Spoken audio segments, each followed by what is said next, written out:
প্রিয় দর্শক, আপনি কি জানেন রোজা রাখলে কি হয়? রোজার উপকারিতা শরীর ও আত্মার জন্য গভীরভাবে উপকারী। রোজার শারীরিক উপকারিতাগুলো হলো: 1. রোজা রক্তে শর্করা নিয়ন্ত্রণে সাহায্য করে, ইনসুলিন সেন্সিটিভিটি বৃদ্ধি পায়, ফলে ডায়াবেটিসের ঝুঁকি কমায়। 2. দীর্ঘ সময় না খেলে শরীর সঞ্চিত ফ্যাটকে শক্তি হিসেবে ব্যবহার করে, যার ফলে চর্বি কমে এবং ওজন নিয়ন্ত্রণ হয়। 3. রোজা রাখলে খারাপ কোলেস্টেরল এলডিএল কমে এবং ভালো কোলেস্টেরল এইচডিএল বাড়ে, ফলে হৃদরোগের ঝুঁকি কমায়। 4.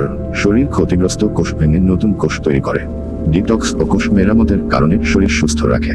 5. রোজা ক্ষুধা নিয়ন্ত্রণ, ধৈর্য, সংযম ও মনোসংযোগ বাড়ায়, ফলে মানসিক স্বচ্ছতা ও আত্মনিয়ন্ত্রণ বৃদ্ধি পায়।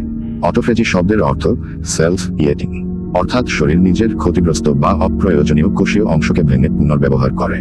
রোজা রাখার কারণে দীর্ঘ সময় দেহ খাবার পায় না, তখন শরীর নষ্ট প্রোটিন ও কোষাংশ পরিষ্কার করে নতুন ও সুস্থ কোষ তৈরিতে সাহায্য করে, প্রদাহ কমায়। কিছু ক্ষেত্রে ক্যান্সার কোষের বৃদ্ধি বাধাগ্রস্ত করতে সহায়তা করে। এই প্রক্রিয়ার বৈজ্ঞানিক গুরুত্বের জন্য জাপানের বিজ্ঞানী ইয়োশিনোরি ওহসুমি 2016 সালে ফিজিওলজি বা মেডিসিনের নোবেল পুরস্কার পান। সহজভাবে বুঝলে, রোজা হলো শরীরের জন্য রিসেট বাটন। অটোফেজি হলো শরীরের ভিতরের পরিষ্কার পরিচ্ছন্নতার সিস্টেম। বিস্তারিত জানতে লিঙ্কে ক্লিক করুন। ধন্যবাদ।